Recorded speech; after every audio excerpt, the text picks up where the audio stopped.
प्रणाम कंस। छिपे रहकर दूर से ही प्रणाम करोगे? सामने आओ बकासुर।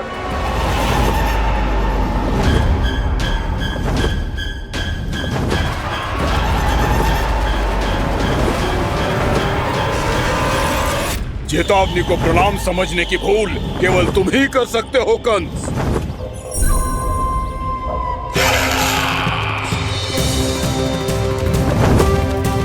अनगिनत युद्ध करने के बाद भी जिसने पराजय का कड़वा स्वाद न चखा हो, उस अपराजय विजेता का अपमान करने की मूर्खता केवल तुम ही कर सकते हो बकासुर। अपने दिव्य अस्त्रों से किसे भयभीत कर रहे हो कंस? उसे जिसे संपूर्ण देवता भी मिलकर परास्त नहीं कर पाए थे। समय के साथ तुम्हारी स्मरण शक्ति पर धूल लग गई है बकासुर। भूल गए हो तुम अभी कुछ ही क्षण पहले जिस दिव्य अस्त्रधारी का तुम उपहास उड़ा रहे थे, उसी ने परास्त किया था तुम्हें। उस दिन तुम्हारे प्राण देह के इस बंधन से मुक्त हो जाते यदि तुम्हारी बहन पूतना ने तुम्हारे जीवन दान के लिए विनती न की होती तो यही स्मरण कराने के लिए बुलाया है मुझे? संधि करने के लिए बुलाया है। असंभव है ये। तुम्हारा मित्र वत्सासुर वीर गति को प्राप्त हो चुका है। जानते हो किसने की उसकी हत्या? तुम्हारे प्राणों की रक्षा करने वाली तुम्हारी बहन पूतना प्राण गवा चुकी है अपने। जानते हो किसने की उसकी हत्या? किसने मारा मेरी बहन को? किसने मारा मेरे मित्रों को? किसने बुलाई है अपनी मृत्यु? उसी ने जो मेरा भी शत्रु है। इसीलिए बुलाया है तुम्हें यहाँ पर संधि करने के लिए, प्रतिशोध का एक अवसर देने के लिए। तुम नाम बताओ उसका कंस। उस दुष्ट को कच्चा ही निगल जाऊंगा मैं। बोलो कौन है वो? एक बालक है, कृष्ण। किंतु वो एक विष्णु अवतार है बकासुर। किसी का भी अवतार क्यों ना हो, किसी क्षण से मैं हूं उसके काल का अवतार। तुम केवल इतना बताओ कि कहां मिलेगा वो? वृंदावन।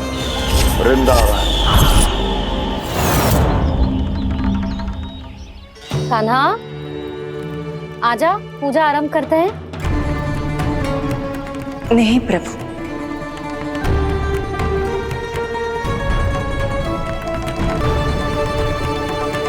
क्या सोच रहे हो लल्ला? आजा।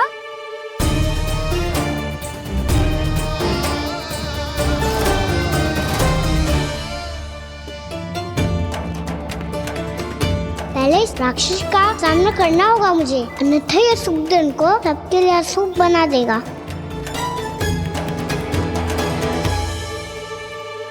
मैया, लक्ष्मी जी की पूजा से पहले सारे घर में दिए जलाकर उनका स्वागत करना चाहिए ना? कितना सयाना होगा मेरा लल्ला।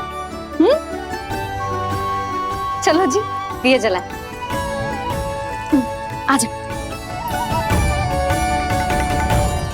प्रभु, मैं कुछ नहीं जानती। कोई भी योजना बनाइए, कोई उपाय निकालिए, पर आप मैया को मनाइए। आप मेरी पूजा नहीं कर सकते, ये शोभा नहीं देगा।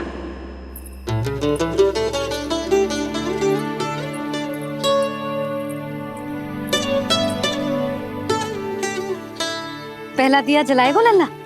हाँ मैया। ले, ध्यान से लल्ला।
ये इतनी शीघ्र पहुंच गया यहाँ?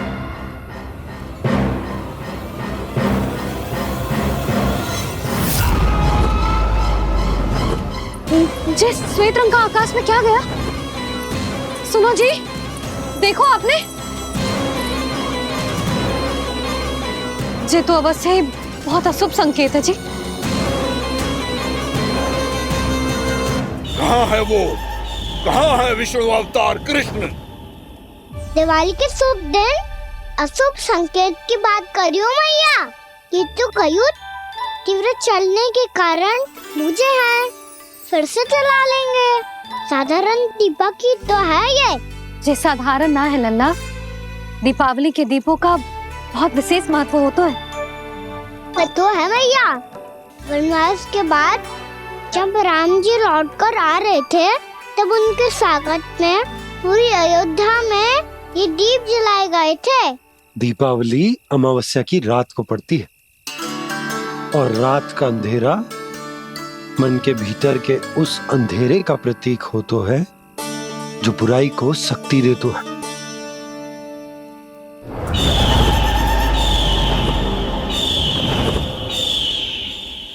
ये दीपक का तेल है ना, जे मन के विकारों का प्रतीक है। और जे बाती प्रतीक है हमारी आत्मा का। जब अमावस्या की अंधेरी रात में हम जो दीपक जलाते हैं ना, उसका अर्थ ये हो तो है, तो जे बाती अर्थात कि हमारी आत्मा भक्ति के ताप में तप कर इस तेल अर्थात हमारे मन के विकारों को जला देती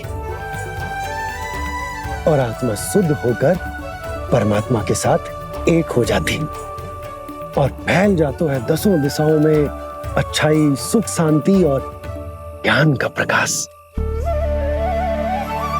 समझो? साधारण अर्थ में कहते हैं कि दीपावली की रात जो दीपक का प्रकाश होता है ना, वो रावण की बुराई पर राम जी की अच्छाई का, उनकी जीत का प्रतीक होता है। समझ गो मैया, सब समझ गो।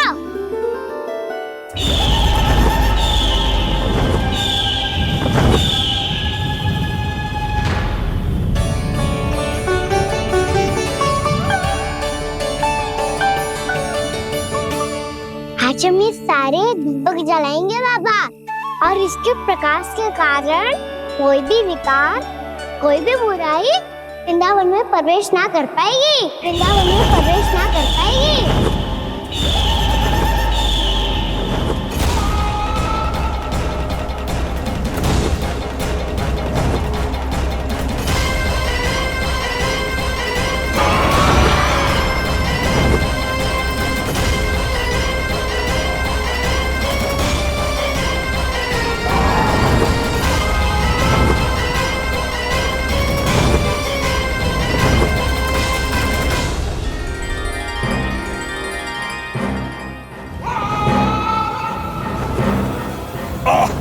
इतना तीव्र प्रकाश, इसके कारण तो कुछ देखना भी कठिन हो गया है।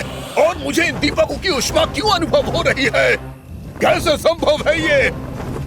आज बुराई पर अच्छाई की विजय की रात है। आज वृंदावन के निकट आने का प्रयास भी ना करना बकासुर, अन्यथा इन दीपकों की लो तुम्हें जलाकर भस्म कर देगी। इन दीपकों की अग्नि तो सचमुच मुझे जला रही है।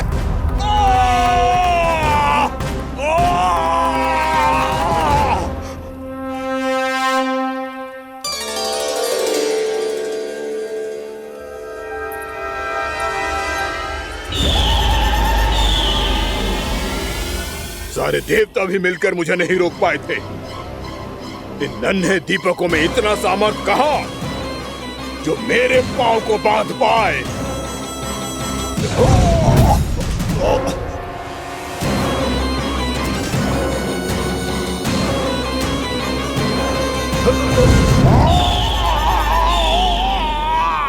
इन्हें अंधेरा मिटाने वाले साधारण दीपक समझने की भूल मत करो बकासुर। वृंदावन में जलने वाला हर दीपक दीपक उस भक्ति का प्रतीक है जिसकी लो मेरे भक्तों ने अपने हृदय में जला रखी है।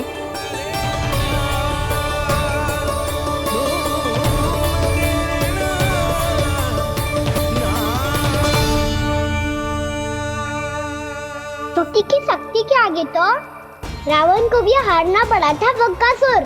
फिर तुम्हारा तो अस्तित्व क्या है? तो फिर अब मैं भी देखता हूँ ये दीपक कब तक तेरे वृंदावन को मुझसे बचाते हैं। जैसे सारे दीपक बुझ गए थे और चारों ओर अंधेरा छा गया था, मुझे लग रहा है अवश्य ही कोई बुरी ऊर्जा है हमारे आसपास। यशोदा, अंधेरे को भूल जाओ, चारों ओर बिखरे इस प्रकाश को देखो। ये मैया लक्ष्मी की उपस्थिति का संकेत, उनका आशीर्वाद हमारे साथ है। आप अभी तक यही हैं देवी? मैं कैसे जा सकती हूँ? यशोमती मैया मेरे दर्शन करना चाहती है। जिनकी इच्छा आप नहीं टाल सकते, उनकी इच्छा का मान मैं ना रखूं, ये तो संभव ही नहीं है। आपने मनाया है ना, स्मरण है ना आपको? मैं आपसे अपनी पूजा नहीं करवा सकती। अब तो दीपक भी जल गए, इससे पहले कि मुहूर्त निकल जाए पूजा आरंभ करते हैं। चल आजा।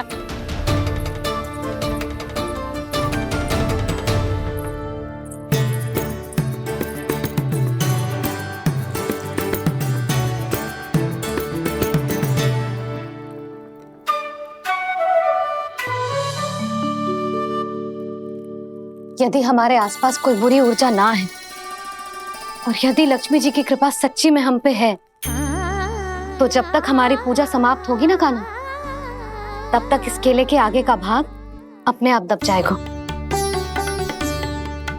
कान्हा, ये भी दीपावली की एक प्रथा है। इससे पता चलता है कि माँ लक्ष्मी की कृपा हम पर बनी हुई है कि ना।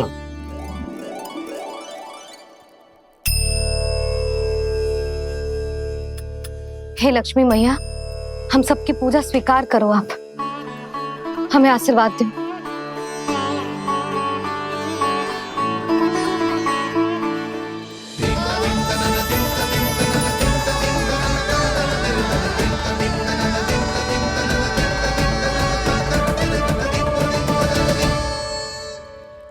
आपने सही कही थी जी, मैया लक्ष्मी का आशीर्वाद हमारे साथ ही है, सच्ची में हमारे साथ यही है।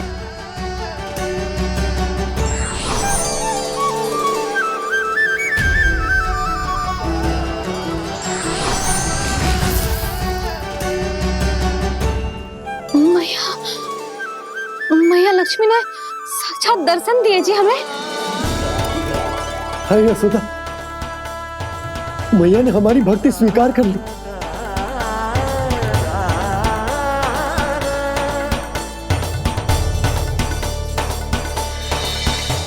आजा नन्ना, यहाँ बैठ, पूजा आरंभ कर दे। आजा।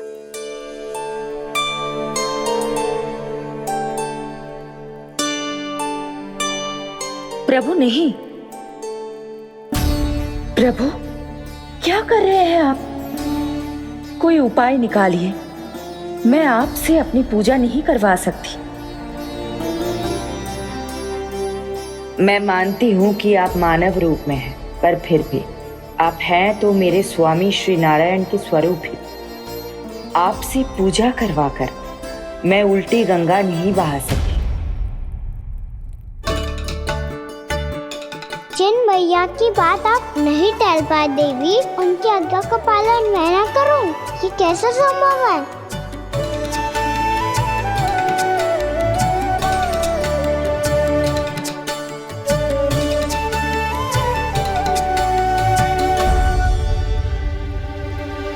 पर आप इतनी विचलित क्यों हो रहे हो?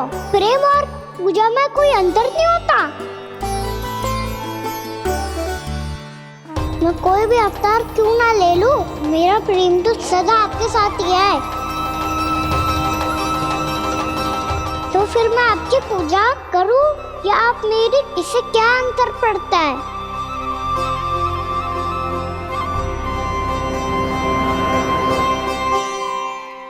तोड़ जगत की परिपाटी और छोड़ पुरुष अभिमान, अर्धांगिनी का पूजन कर प्रभु रच रहे नया विधान।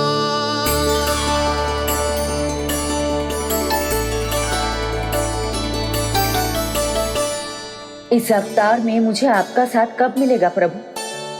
विदर्भ के राजा विष्णुक की पुत्री रुक्मणी के रूप में शीघ्र ही आपका जन्म होगा।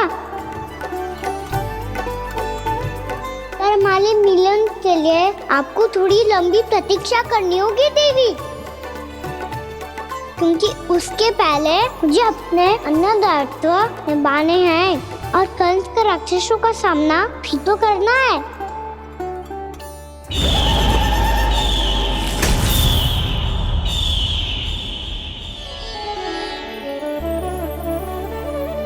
बोलो लक्ष्मी मैया की जय। सच्ची में आज बहुत ही शुभ दिन है।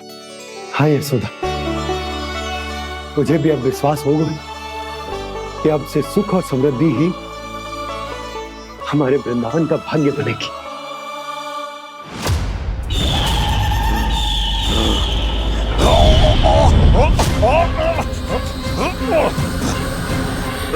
इन दीपकों का प्रकाश सैकड़ों सूर्यों की भांति चुभ रहा है मुझे।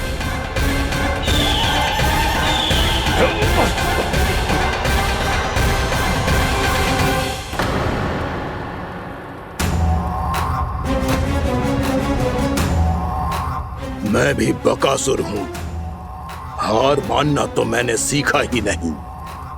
इसी वन में घात लगाकर बैठा रहूंगा। जैसे ही ये दीपक बुझेंगे, मैं इस वृंदावन पर और उस विष्णु अवतार पर आक्रमण कर दूंगा। नहीं छोड़ूंगा उस मायावी कृष्ण को। उसने मेरी बहन पूतना का वध किया है।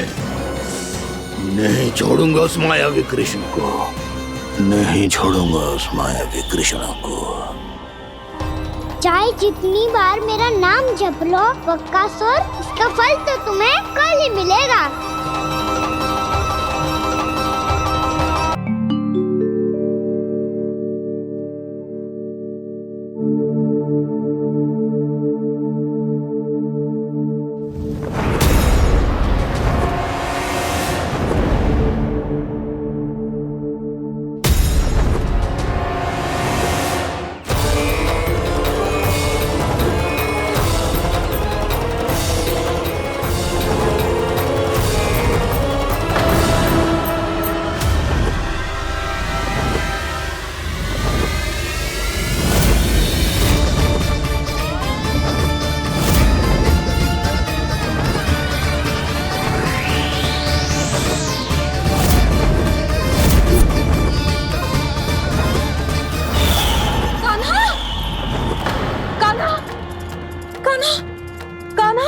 क्या हो गया यशोदा?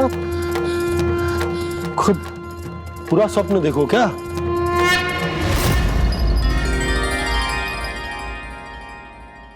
अरे वाह कान्हा, आज तो समय से पहले ही तैयार होगा तू। तैयार तो होना ही था बाबा। इससे पहले कि राक्षस वृंदावन आकर विध्वंस करे, मुझे वन जाके उसका सामना करना है। मैया शीघ्र भोजन बांधो, गौचरण के लिए विलंब हो रहा है। ना, आज कहीं ना जाएगा तू। आज घर पे विश्राम कर। ऐसा क्यों कह रही हो यशोदा? हर बार क्यों का उत्तर देना आवश्यक ना है जी। मैं ना चाहती आज ये जाए, तुझे ना जाएगा बस। और जे ही क्यों, आज अन्य बालक भी वन में ना जाएंगे गौचारण के लिए। अब पोपो को भेज दो। पर मैया गौचरण कराना तो मेरा दायित्व है।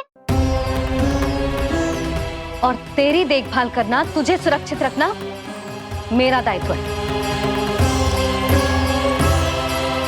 बाबा,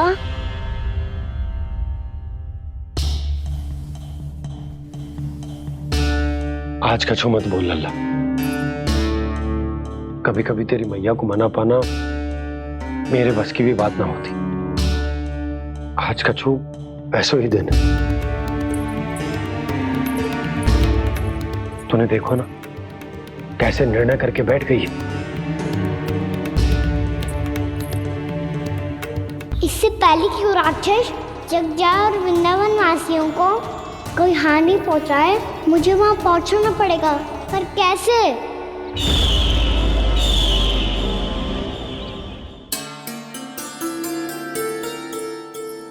मैया, जाने दो ना, हाँ तो क्या कहेंगे सब? कान्हा ने दूसरे दिन ही छुट्टी ले ली। जिसे जो कहना है कहे, मेरे लिए तेरी सुरक्षा से अधिक महत्वपूर्ण और कछु ना है। देख लल्ला, ना जाने क्यों मेरा मन कह रहा है कि आज वन सुरक्षित ना है, इसीलिए हट मती कर। आज किसी भी मूल्य पे जाने ना दूंगी तुझे।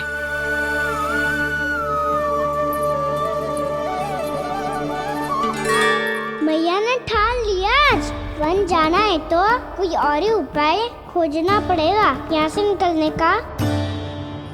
सुनो, आज गौचारण के लिए गोप जा रहे हैं। हमारी छुट्टी है आज। पर क्यों बलराम? वो तो कान्हा ही जाने। सारी मैया ऐसी होती है क्या मुन्नी? पहले सेमी कहती है कि बड़ी हो जाओ, सब कुछ नियम से किया करो, अनुशासन सीखो। सेमी उसे तुड़वा के कहती है आपकी छुट्टी। तू चाहे जितना भी स्वांग कर ले लल्ला, कछु भी कह ले, कछु भी कर ले, मैं तो तुझे बाहर ना जाने दूंगी। वन छोड़, मैं तो तुझे चौबारे तक भी जाने की आज्ञा ना दूंगी आज। चल पी ले अब।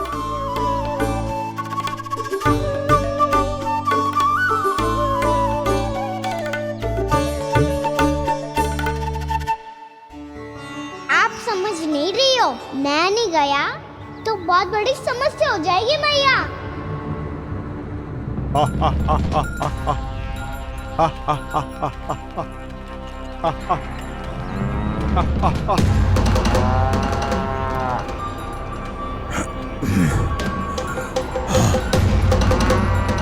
दिन निकले पूरे प्रहर बीत गया।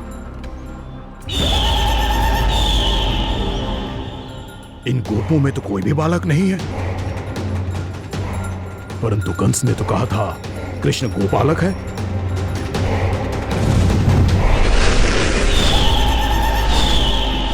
लगता है मुझसे भयभीत हो गया है वो, तभी तो आज गौचारण के लिए नहीं आया।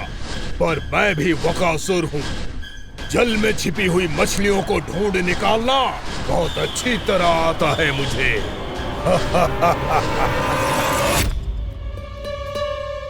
गोप और गैया संकट में है, मुझे शीघ्र ही वहाँ पहुँचने का कोई उपाय खोजना होगा। क्या सोच रहे हो? शीघ्र समाप्त कर, चल। शीघ्र समाप्त करके भी क्या करूँगा मैया? आप मुझे कहीं तो जाने ही दूंगी ना, जाके सिखाओं के साथ भी ना खेल सकता। वो तो है, पर मैं भी तो हूँ, मेरे साथ तो खेल सकते हो है ना? सच्ची? सच्ची। जो मैं खेल बोलूँगा वही खेल खेलोगे आप? हाँ। आप मिठोली खेलते हैं? बहुत दिन हो गए। ठीक है, पर पहली पट्टी तेरी आंख में बंधेगी लल्ला। मुझे शिकार है। चल पहले दूध समाप्त कर। पूरा समाप्त कर। ये हुई ना बात। आजा, खड़ा हो।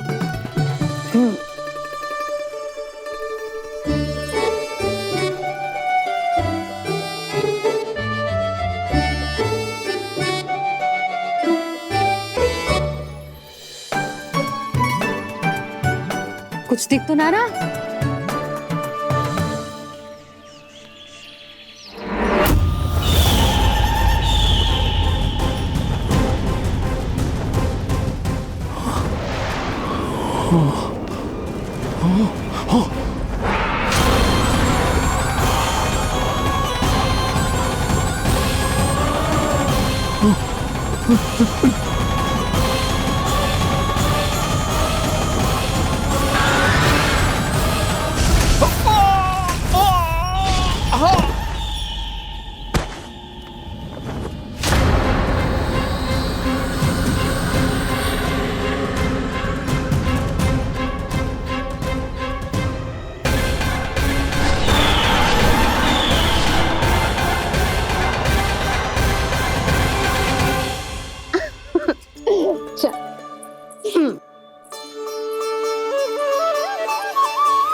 मैं यहाँ हूँ।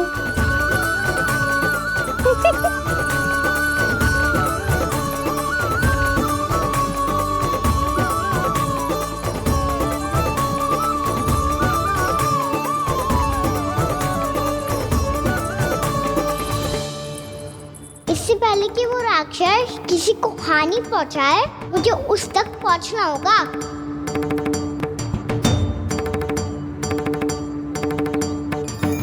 सिगरता करनी होगी मुझे।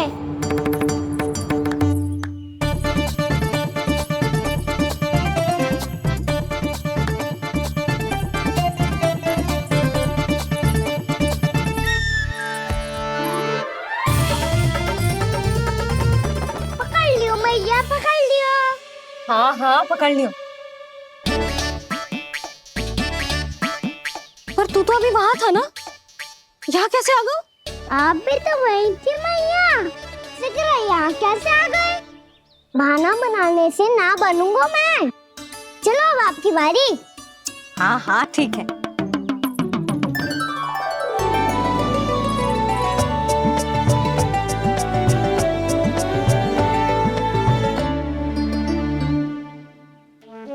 क्षमा करना मैया, पर मुझे जाना पड़ेगा।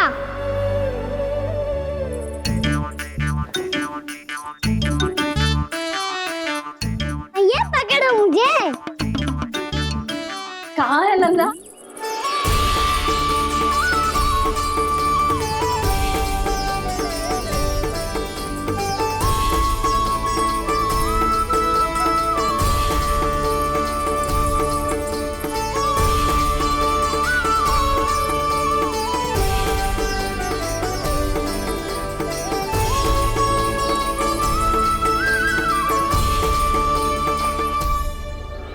योजना सफल हो गई।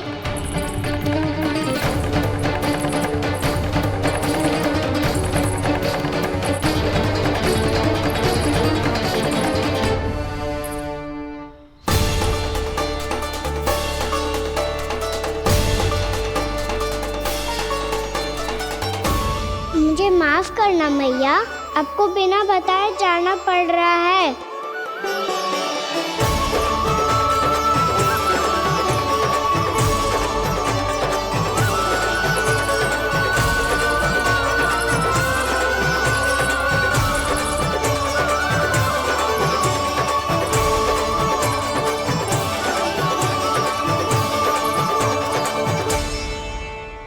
कोई खेल भी ना मिल रहा अभी तक।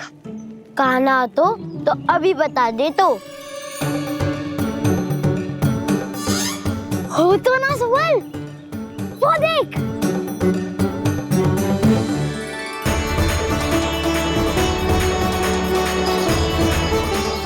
क्या कर रहा है इतनी शीघ्रता में?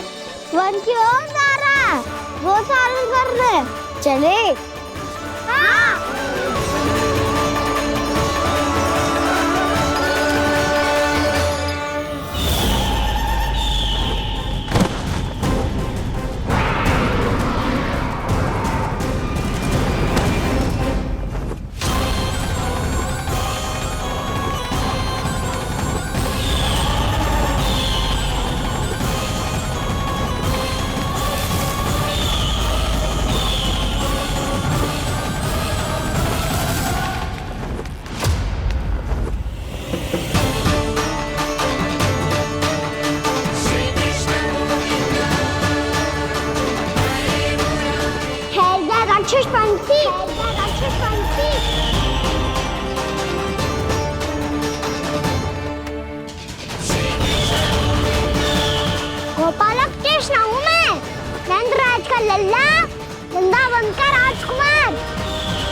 तू है कृष्ण?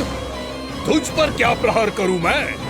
मुझे तो लगा था विष्णु की तरह तेरे एक हाथ में चक्र होगा, दूसरे में गदा, पर तू तो नन्हा सा बालक है। कोई शक्ति नहीं है तेरे पास और ना ही है कोई अस्त्र या शस्त्र। तेरा सामना करने के लिए मुझे अस्त्र और शस्त्रों की आवश्यकता ना है राक्षस। वकासुर नाम है मेरा, वही वकासुर जो अपनी बहन पूतना की हत्या का प्रतिशोध लेने आया है।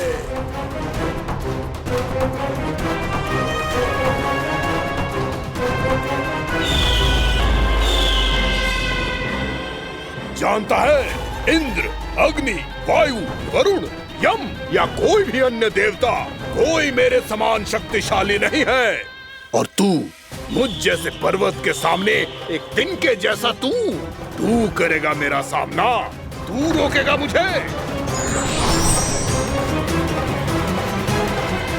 बस एक ही प्रहार में तुझे अपना आहार बना लूंगा मैं।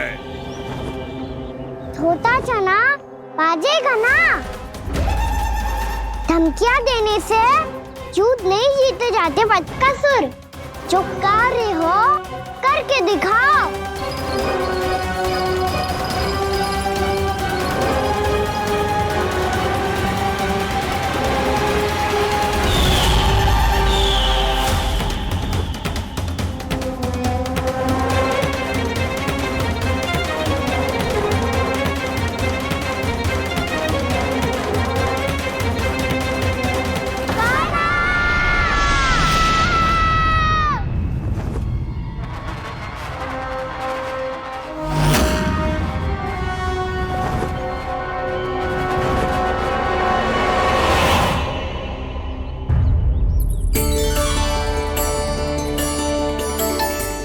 लल्ला, देख तेरी मैया थक गई है अब बस कर लल्ला, ताली बजा। कान्हा, अब बस कर।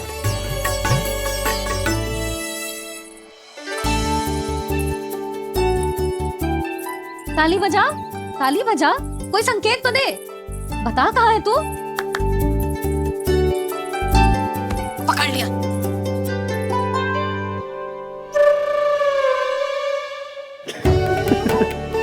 आप भी ना बड़े हो गए हो पर बचपना ना गया आपका ना। बच्चे कहाँ गया? जी रोकान।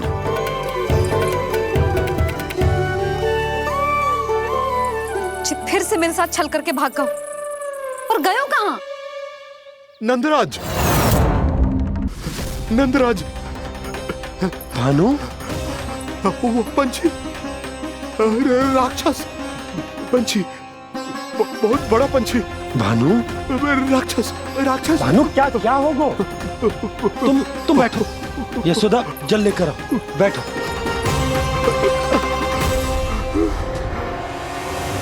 यदि आपको भूख लगी है तो मुझे खा लो, पर मेरे सखाओं को छोड़ दो पंछी जी।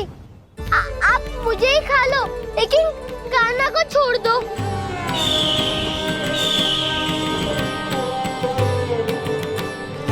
हम सबको खा लो, पर कान्हा को जीवन दान दे दो। कितनी अद्भुत है प्रभु के सखाओं की ये भावना कि सखा के प्राण को बचाने के लिए अपने प्राणों का त्याग करने को भी तत्पर हैं ये सब। देवराज, वैसे तो प्रभु क्षण भर में सब कुछ संभाल सकते हैं, पर हमें अपना कर्तव्य निभाना होगा। प्रभु की सहायता हमें करनी होगी। हाँ देवराज, प्रभु की सहायता करनी चाहिए हमें। स्वयं नारायण की कृपा है हमारे मित्र पर, उसे छोड़ दो, अन्यथा देवता तुम्हें नहीं छोड़ेंगे। पर मैं देवता के आने की प्रतीक्षा नहीं करूंगा। मेरे भाई को इसी क्षण मुक्त कर दो असुर, या फिर मेरा सामना करने के लिए तैयार हो जाओ। आवश्यकता पड़ी तो तुम्हारा उधर फाड़ के भी अपने भाई की रक्षा करूंगा मैं। तो फिर आ बालक, तुझे भी तेरे भाई के पास पहुंचा देता हूँ मैं। प्रयास करके तो देखो दोस्त, तुम्हारे चोंच के टुकड़े टुकड़े ना कर दिए तो मेरा नाम भी बलराम नहीं, तो मेरा नाम भी बलराम नहीं।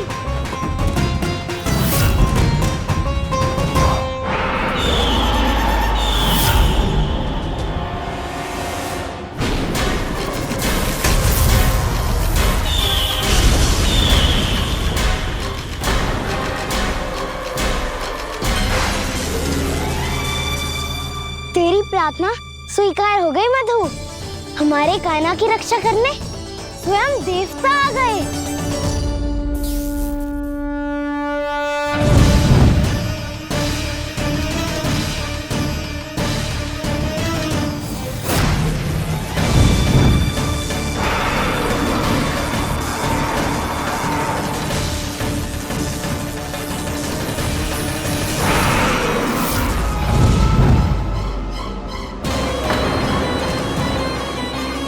मत करो इंद्र, अपने वज्र का प्रयोग मत करो।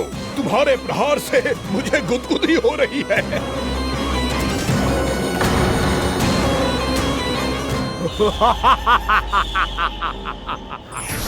पर मेरी ज्वाला गुदगुदी नहीं करेगी बकासुर, जलाकर भस्म कर देगी।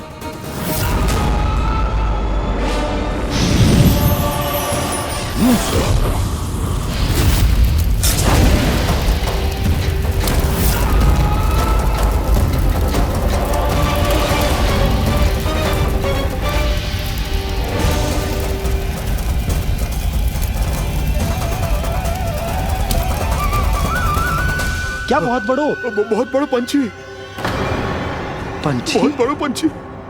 पंछी नहीं, वो राक्षस कान्हा को निगल गया। हाँ?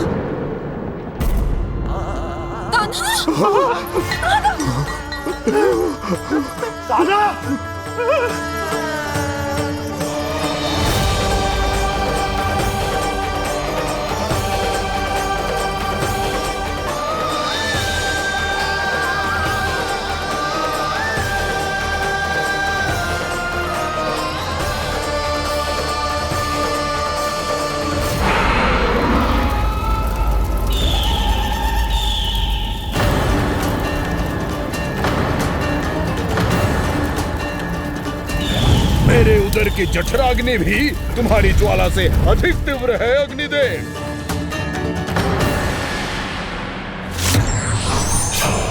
अब यम का पाश ही दंड देगा इसे।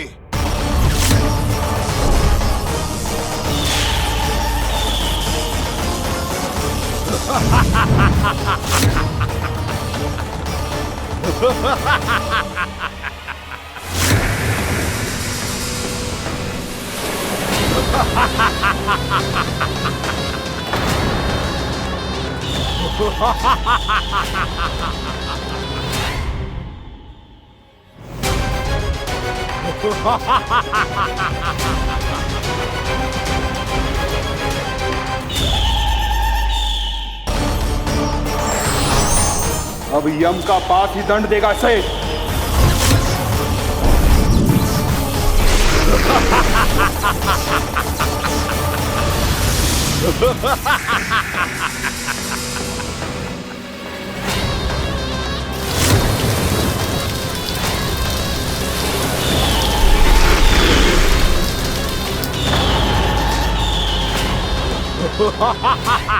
तूने जल की धार को भले ही काट दिया हो दुष्ट, पर हिम में धार नहीं होती।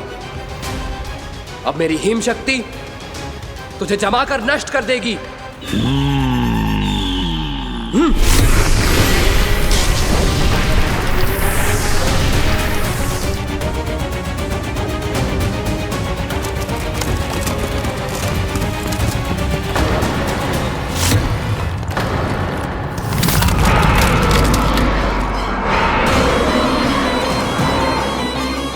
चंद्र, वरुण, यम, अग्नि, इंद्र, तुम में से कोई भी इस योग्य नहीं है कि मुझे पराजित कर पाए और इस विष्णु अवतार की रक्षा कर पाए।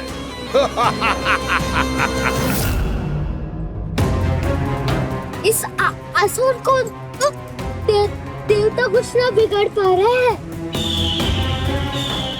अब क्या होगा कान्हा का?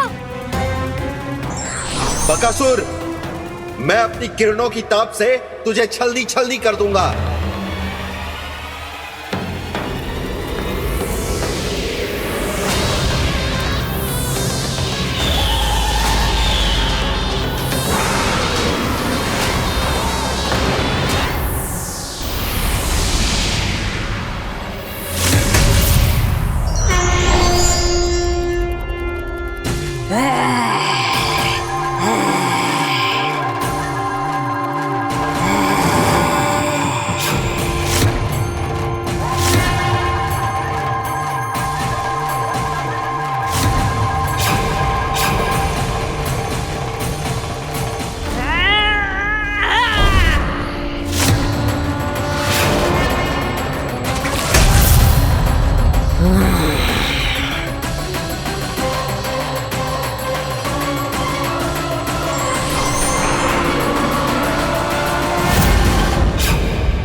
कार्तिकेय, इस असुर के उदर को फाड़कर अपने पिता के सखा श्री कृष्ण को मुक्त कराओ पुत्र।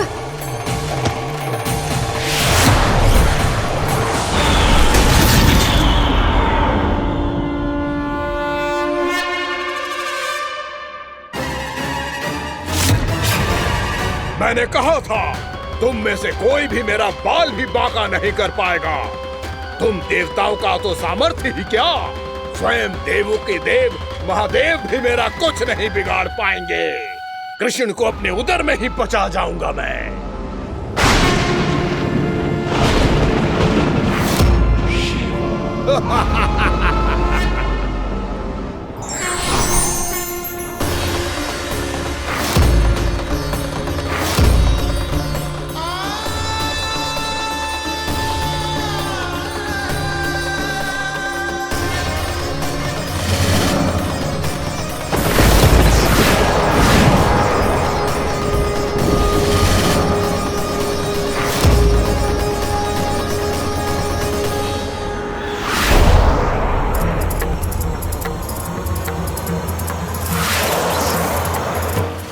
शिव शंकर का त्रिशूल है। एक ही बार में इस असुर का प्राण ले लेगा ये। हाँ, महादेव का त्रिशूल।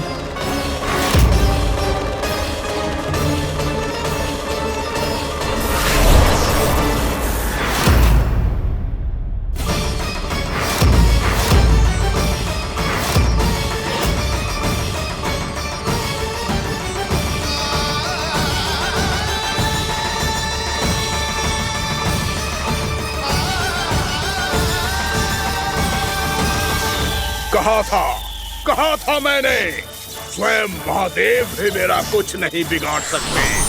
अजय हूं मैं, अजय।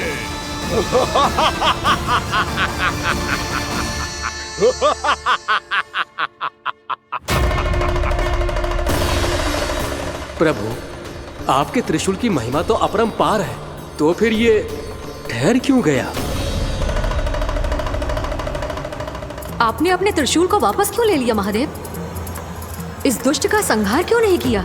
क्योंकि इसकी मृत्यु मेरे हाथों नहीं, मेरे सखा नारायण के अवतार श्री कृष्ण के हाथों ही होगी, और यही विधि का विधान है। पर पिताजी, श्री कृष्ण तो इस असुर के उदर में फंसे हुए हैं, हम उन्हें मुक्त कैसे कराएंगे? ये उन्हें स्वयं ही मुक्त करेगा पुत्र। श्री कृष्ण अपने अपमान से क्रोधित नहीं होते, पर अपने भक्तों का अपमान वो क्षण भर भी सहन नहीं कर पाते। वकासुर यही भूल कर रहा है, हम सबका निरंतर अपमान करके वो उन्हें क्रोध दिला रहा है। वो ये नहीं जानता कि शीघ्र ही उन्हें अपने उदर में रख पाना उसके लिए असंभव हो जाएगा।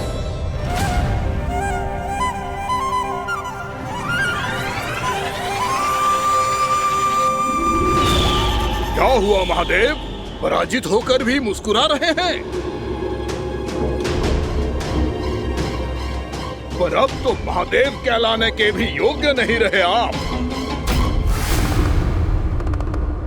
असफल देवताओं की इस अयोग्य सेना को लेकर चले जाइए यहाँ से।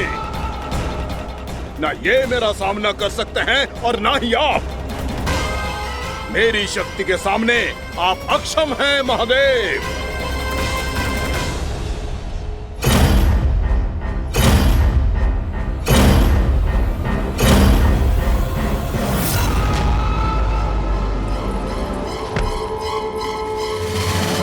सुधा, जिस दुष्ट ने मेरे लल्ला को निगलो है ना, भीतर से जलेगो, छटपटाएगो, पीड़ा से कराएगो। जिस दुष्ट ने मेरे लल्ला को निगलो है ना, भीतर से जलेगो, छटपटाएगो, पीड़ा से कराएगो। ये क्या हो रहा है मुझे?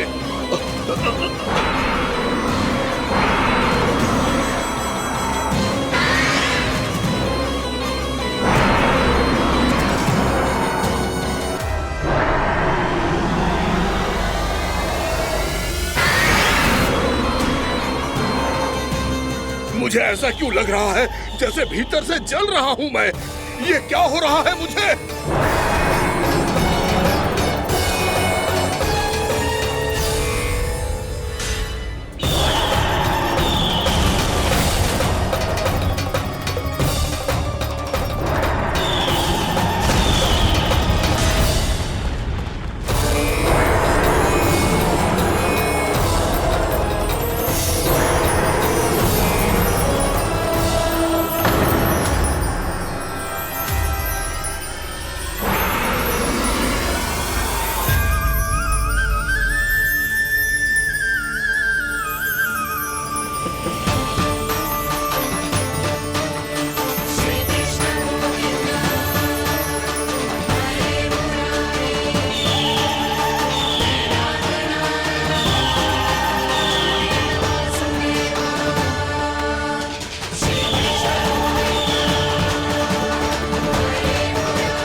हे प्रभु, मैंने ऐसे कौन से कुकर्म किए थे कि मुझे ऐसी मृत्यु प्राप्त हुई?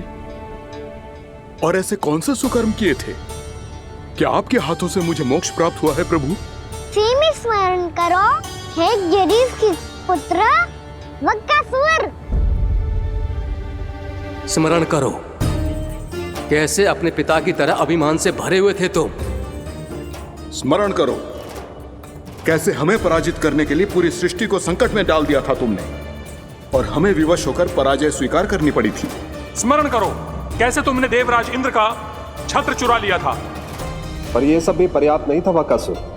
तुम्हारे पापों का घड़ा तब भरा था जब तुमने देवी गंगा के जल में साधना करते हुए जजाली मुनि की तपस्या में व्यवधान डाला था।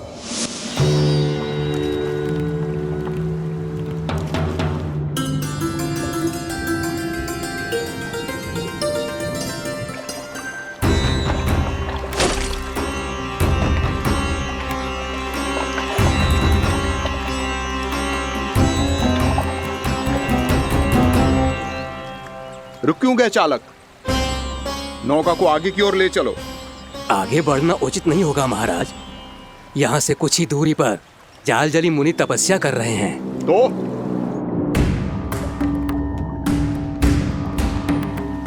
मेरे मत्स्य आखेट के क्षेत्र में इसने तपस्या करने की भूल की है। मेरे ही राज्य में मेरा कोई क्षेत्र मेरे लिए वर्जित हो, यह मुझे स्वीकार नहीं है। आपने पर्याप्त मत्स्य आखेट कर लिया है महाराज। यदि तुम इन मछलियों का आहार नहीं बनना चाहते हो, चुपचाप मेरी आज्ञा मानो। क्षमा, क्षमा महाराज।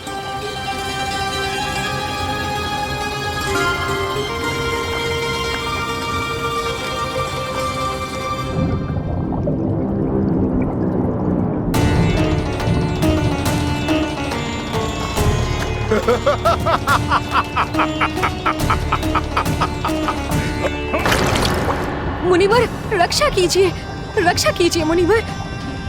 हमारे प्राण बचाइए मुनिवर, मुनिवर हमारे प्राण बचाइए।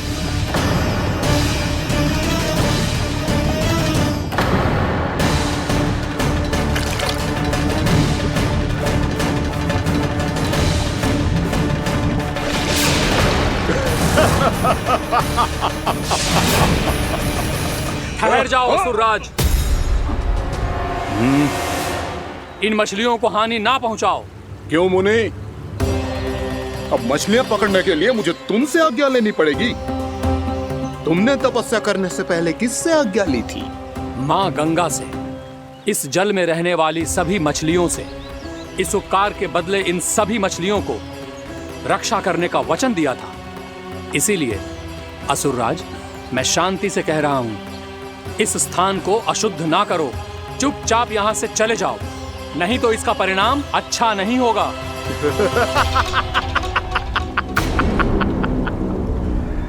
तुम जिन देवताओं की तपस्या कर रहे हो ना मुनि, उन्होंने भी मेरा कुछ नहीं बिगाड़ पाया था, और तुम मुझे धमकी देने का दुस्साहस कर रहे हो।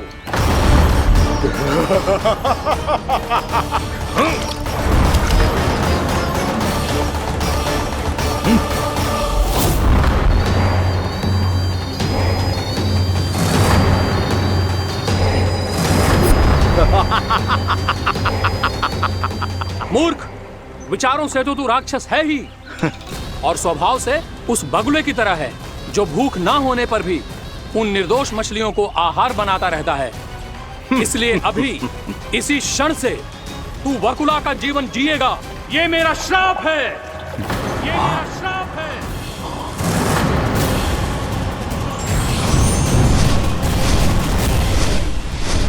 श्राप पाने के बाद तुम्हें आभास हुआ कि तुमने कितना बड़ा अपराध किया था, और तब तुम जजाली मुनि से क्षमा याचना करने लगे। तुम्हारे अपराध बोध को जानकर मुनि से शांत हुए और उन्होंने तुम्हें वरदान दिया। श्राप से मुक्ति का एक ही मार्ग होता है असुर, पश्चाताप। तुम्हें अपने भूल का पश्चाताप है, इसीलिए मैं तुम्हें वरदान देता हूं। तुम्हें मेरे श्राप से मुक्ति अवश्य मिलेगी। स्वयं प्रभु श्री नारायण के अवतार इस बगुले के देह के बंधन से तुम्हें मुक्त करेंगे।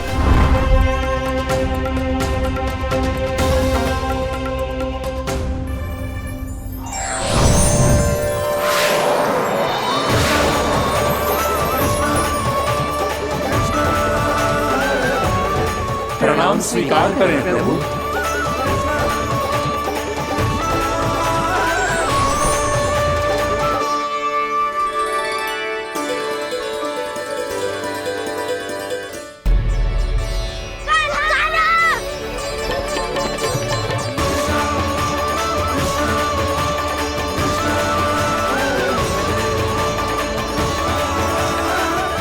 मुझे ना बताओ कि तुम सबने क्या देखा है, चाहे जो देखो है, बस मैया से कछु मत ही बताना। कान्हा!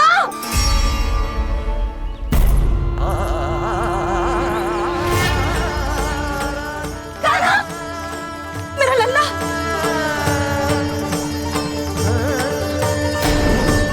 भानु बता रहा था तुझे कोई असुर पंछी निकल गया था। हाँ?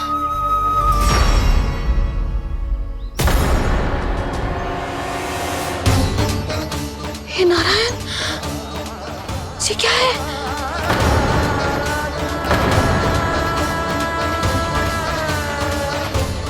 ये सब कैसे हुआ लल्ला? हाँ? कोई बताएगा मुझे ये क्या है?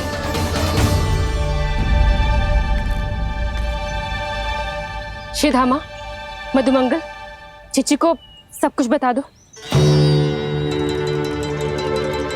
ये असुर पक्षी मुझे निकलने वाला था रानी भाभी, तभी अंतिम क्षण में कान्हा ने आके मुझे बचा लियो। और ये असुर पक्षी ने कही कि यह है वृंदावन का राजकुमार, नंदराज का लल्ला।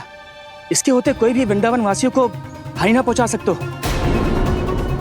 रानी भाभी, कान्हा ने अपने प्राणों की चिंता ना करी और इस क्रूर राक्षस से भिड़ गयो और इस राक्षस पक्षी ने इसे निगल लियो। इतना पर्याप्त है भोला काका, सब कुछ बताने की आवश्यकता नहीं है। ये सब देख के सारी बालक मंडली इतनी व्याकुल हो गई कि सबने अपने प्राण अर्पित कर दिए और इस असुर पक्षी से कहे कि हमें खा लो और हमारे सखा को छोड़ दो।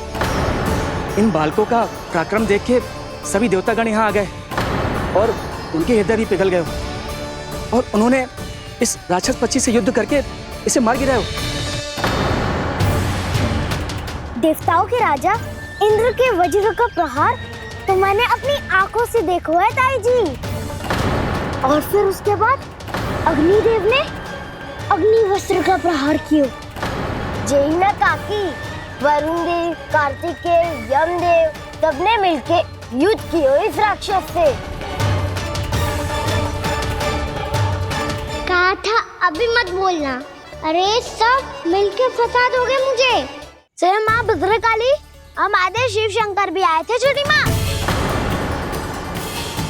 जाओ आप भी। बाबा साईता, मुझे लगता है कि ये कान्हा भी इन्हीं देवताओं में से एक है। संभव तो है चीची, स्मरण है पूतना और तृणावर्त के आक्रमण के समय भी ऐसा ही हुआ था।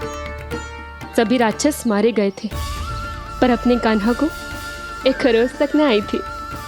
हाँ जीजी, मुझे लगता था कि श्री नारायण की विशेष कृपा है हमारे कान्हा पे, पर अब तो देख के लग रहा है कि हमारा कान्हा ही स्वयं श्री नारायण है।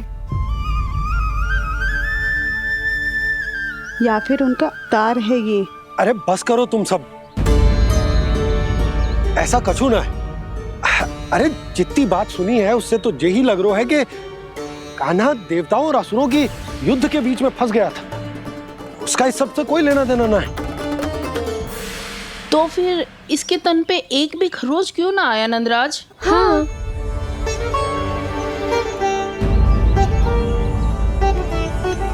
है काकी, खरच तो है। दिखा लल्ला। भैया बात पीड़ा आ रही है, कुछ करो ना। चिकोपिया भी ना अति करती है। श्री नारायण का अवतार हो तो इतनी तनिक सी खरोच पे ऐसे रो तो क्या? बस बहुत होगा। अब तो तुम सबने सीमा ही पार कर दी है। कभी से श्री नारायण बुलाते हो, कभी श्री नारायण का अवतार। तनिक कछु हो ना जातो है कि तुम सब कहानियां बुनने लगती हो। जे बस साधारण सा बालक है, मेरा लल्ला है जे, इसे भगवान मती बनाओ।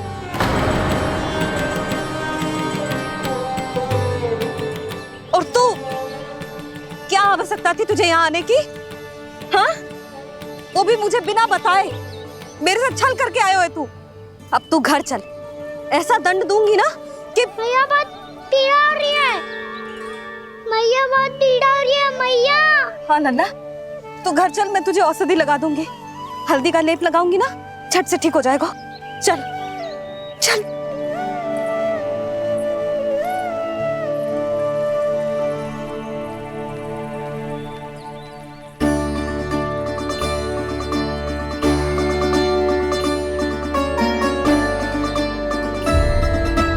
मैया बहुत पीड़ा हो रही है मैया। हाँ लल्ला, तू घर चल, मैं तुझे औषधि लगा दूंगी। हल्दी का लेप लगाऊंगी ना, झट से ठीक हो जाएगा। चल चल।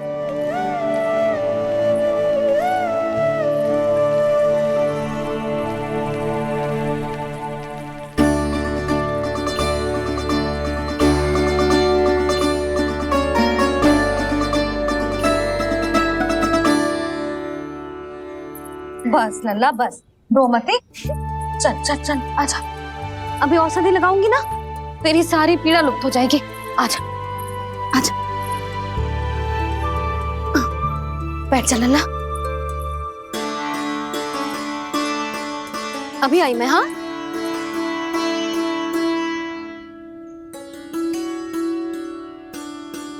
मैया। अरे तो अभी तक रो रो है? क्या कह रही थी सारी गोपियां? बता। के मेरा लल्ला श्री नारायण का अवतार है, दिव्य है, भगवान है। और जब भगवान इतनी छोटी सी चोट पे रोते हैं क्या? इतनी तो लगी भी ना है तुझे, जितना तो तू आ ऊ कर रो है।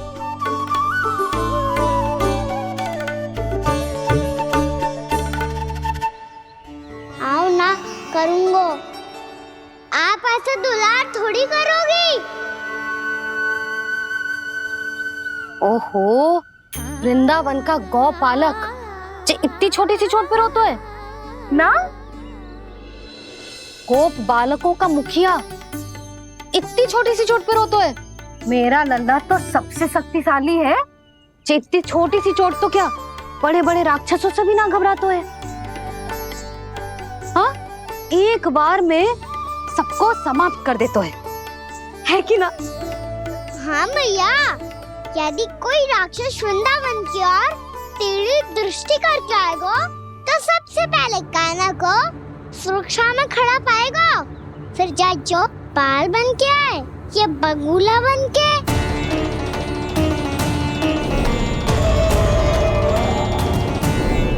ना लल्ला, सोचो भी मती। वृंदावन की सुरक्षा करना तेरा दायित्व ना है। तुझे और कोई संकट का सामना करने की आवश्यकता ना है। अभी तो मेरी पीड़िता का हरण कर रही थी, अचानक से क्या हो गया मैया को? कोई आवश्यकता ना है तुझे ऐसे संकटों का सामना करने की। आने दे आज तेरे बाबा को, सीधा सीधा बोल दूंगी। बहुत हो गए उनके तर्क वितर्क। मेरा फूल सा लल्ला वन में अकेले गौचारण के लिए ना जाएगो। आज बगुले ने निकल लियो, कल का और हो जाए तो? नारायण ना करे, कहीं कछु ऊंच नीच तुझे कछु हो जाए तो? मैं तो जीते जी मर जाऊंगी।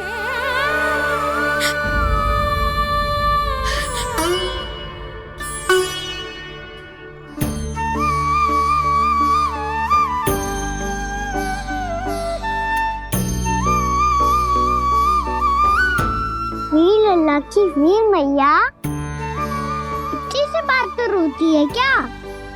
क्या करूं कान्हा, तुझे ऐसे बार बार संकट के मुंह में जाते हुए ना देख सकती मैं। तो फिर मैया मैं वचन देता हूँ, आज के बाद मैं गौचारण के लिए तभी जाऊंगा जब आप आज्ञा दोगी। पक्का छल ना करेगा ना मेरे साथ? मैंने कब छल करो मैया? अच्छा ठीक है, ना करूँगा छल। यदि आपसे पूछे बिना बाहर निकलो तो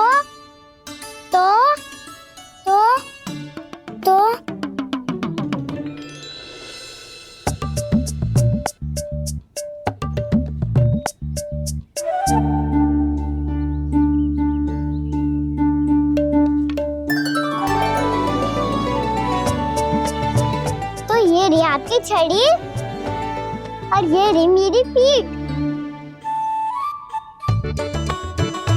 सेक देना तापर तोड़। ठीक है, जब तूने अपना दंड निर्धारित कर ही लियो है तो सोच ले, अब अगर तूने मेरी बात ना मानी तो तोड़ तोड़ छड़ी पड़ेगी। समझ आई?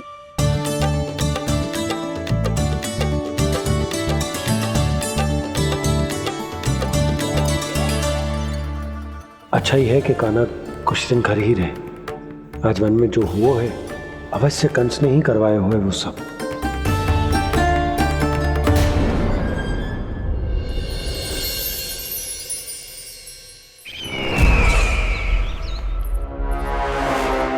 आपका ये धनुष तो सबसे अधिक शक्तिशाली था महाराज, ये कैसे टूट गया?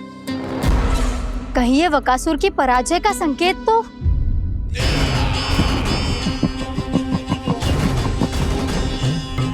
प्राप्ति, लगता है तुम्हें शुभ समाचार मिला नहीं। उस बकासुर ने उस विष्णु अवतार को जीवित ही निगल लिया है। अरे अब तक तो उस नन्हे से बालक को पचा भी चुका होगा वो। उसके तन में रक्त बनकर वो विष्णु अवतार और उसकी शक्तियां दौड़ रही होंगी। क्षमा कीजिए महाराज। क्षमा कीजिए, इस अशुभ से मुख से शुभ समाचार आने दो। माथे के बल को ढीला करो, चेहरे पर मुस्कान लाओ और कहो, महाराज, वृंदावन में मातम फैल चुका है। मैं ऐसा ही करता महाराज, यदि सूचना सत्य होती तो।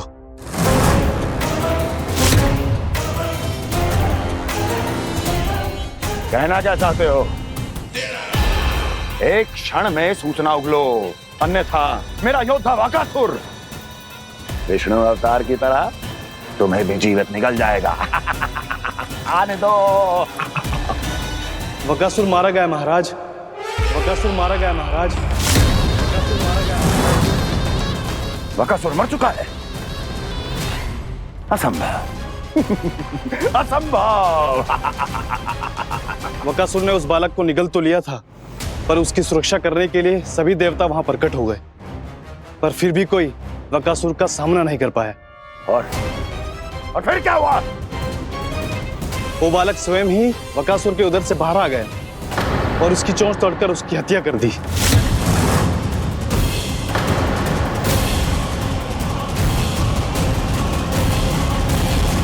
वन में बकासुर की चोंच टूट गई और यहाँ आपका ये धनुष।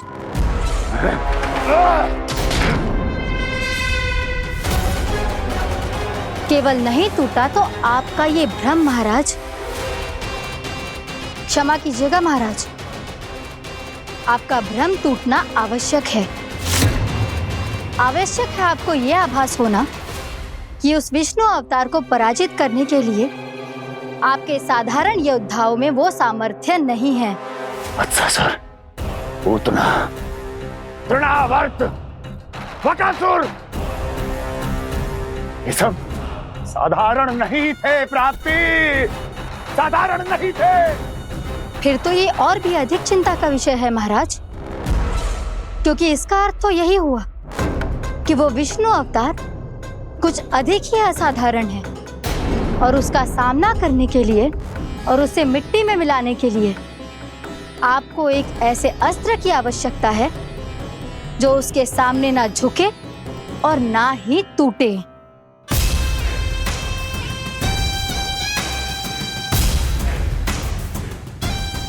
तो फिर मैं ऐसा ही असतर ढूंढूंगा, चाहे आकाश पाताल एक क्यों ना करना पड़े मुझे, 10 दिशाएं 14 भुवन क्यों ना नापने पड़े मुझे, मैं उस असतर को अवश्य ढूंढ निकालूंगा जो उस विष्णु अवतार के प्राणों की डोरी इस धनुष की तरह तोड़ सके।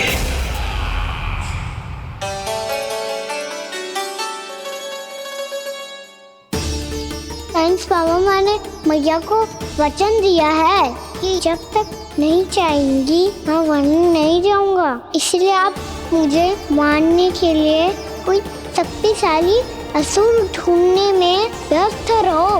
कुछ दिन तब तक मैं व्यस्त रहूंगा अपनी मैया की सेवा करने में।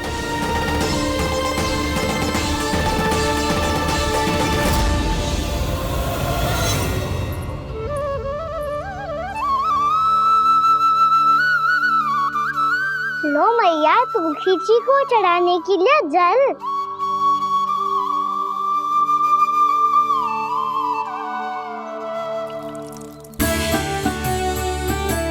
लो मैया, और आटा।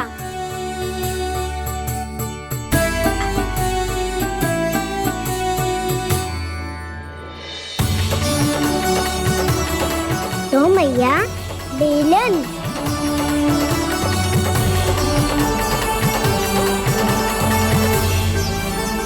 ले तनिक खा ले। ओ मैया, भूख ना लगी है। बिना भूख के खाने से क्या लाभ? और तेरा जब पेट तो कह रहा है कि उसे भोजन चाहिए, और लाभ कैसे ना है लल्ला? भोजन का लाभ है ना, तन को पोषण मिलेगो, स्वास्थ्य बनेगो, जे तेरी भुजाओं में शक्ति आ जाएगी ताऊ के जैसी, ताऊ से भी अधिक। तेरे जे केस भी लंबे हो जाएंगे। सच्ची मैया? सच्ची। माप के देख लियो नित्य दिन। तनिक खा।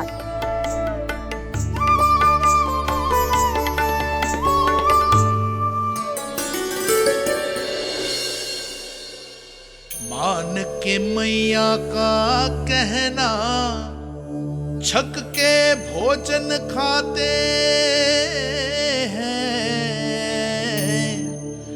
नित्य मापते भुजा केश, पर ज्यों का त्यों ही पाते हैं।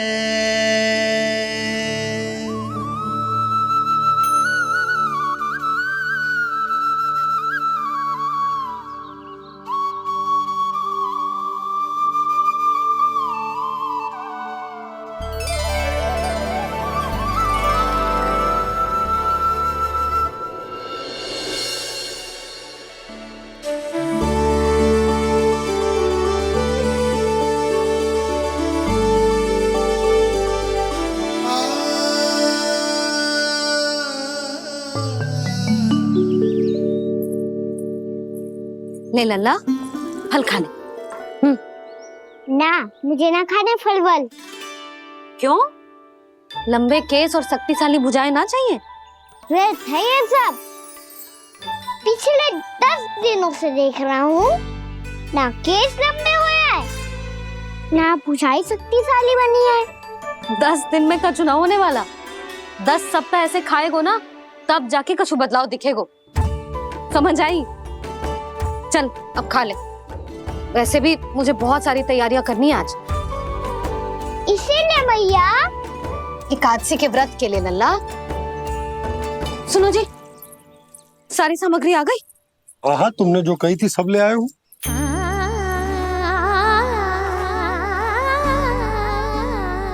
इसमें नारियल तो है ही ना, उसके बिना मैं एकादशी की पूजा कैसे करूंगी?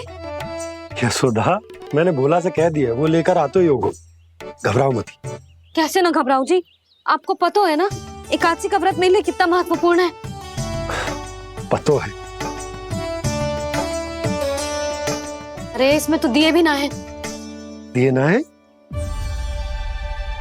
अब मैं अभी लेकर आता हूँ। आप रहने दो, मैं ही लेके आती हूँ। भक्त भोला राम के यहाँ से है? भक्त भोला राम? मेरा अर्थ है कुमार खुला यहाँ के हाथ से। हाँ हाँ वो ही।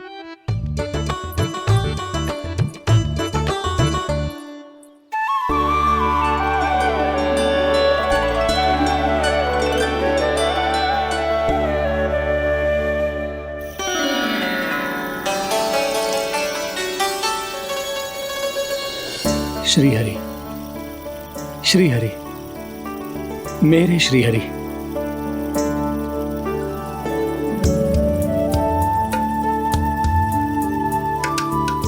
मेरे श्री हरि। भोला राम, मेरी मटकी तैयार है। मेरे श्री हरि, मेरे श्री हरि।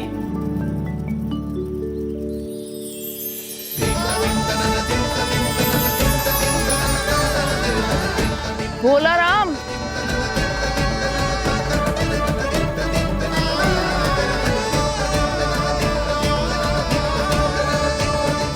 भोला काका, ओ भोला काका।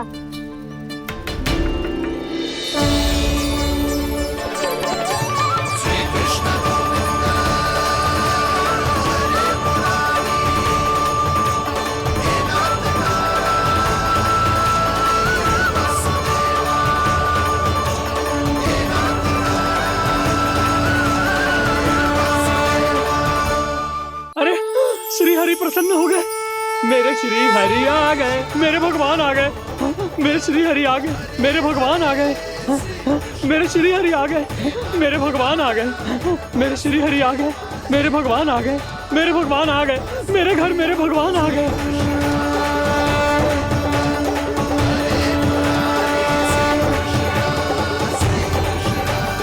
मेरे घर आ गए, मेरे श्री हरि आ गए। हाँ, मेरे श्री हरि आ गए। जे तो बावले थे ही, अब बालकन को भी साथ में मिला लिए। उज्जवल क्या कर रहा है? अरे ठहर जा भोला।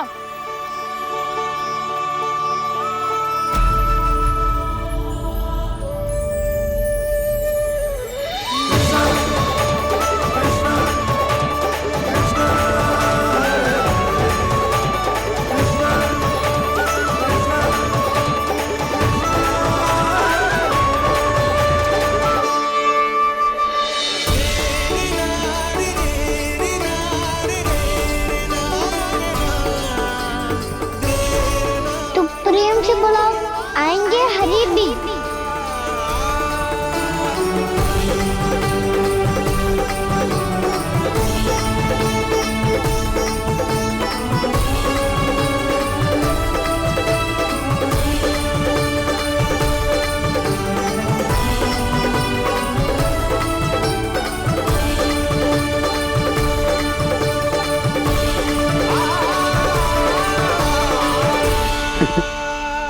क्या वो गाना?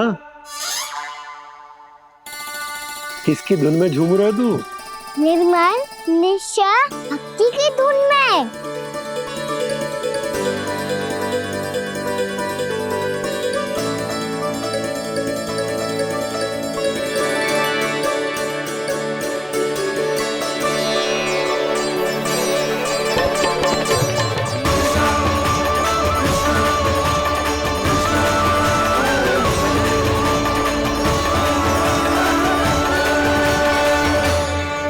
अरे क्या हो गया इन्हें? बावले हो गए हैं क्या? ठहरो, कोई आवश्यकता ना है ऐसे बावलों की तरह नाचने की।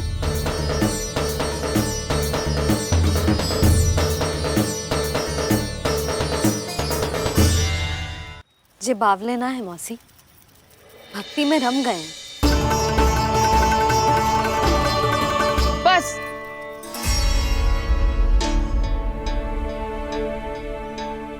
हम सब कब से खड़े हैं यहाँ, पर तुम्हें कुछ ध्यान ही रहा है।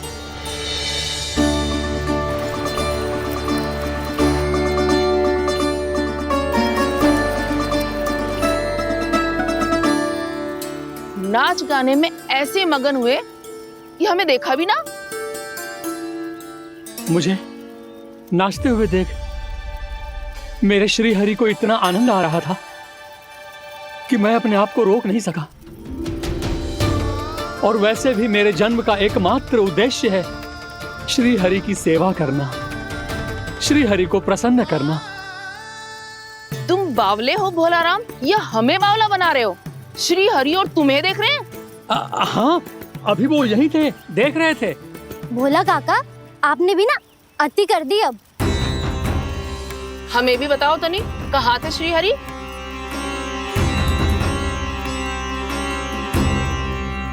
ना जाने अपना उपहास करवाने में क्या आनंद आता है इन्हें।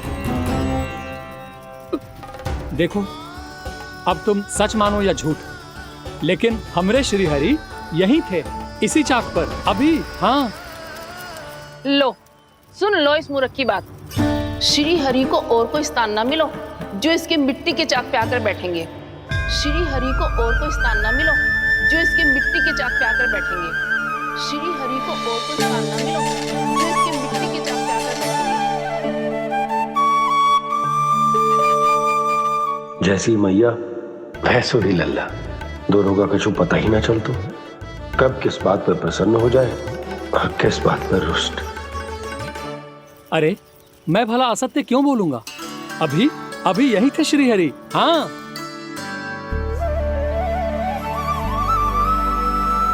हाँ, जैसे श्री हरि को तो कोई कार्य है ही ना, वो तो आतुर होके बैठे रहते हैं कब तुम हरि हरि बुलाओ और वो दौड़े चले आए। भगवान तो भक्तों के पास आने के लिए सदैव आतुर रहते हैं, बल्कि सत्य तो यह है कि भक्तों के मन में ही निवास करते हैं भगवान।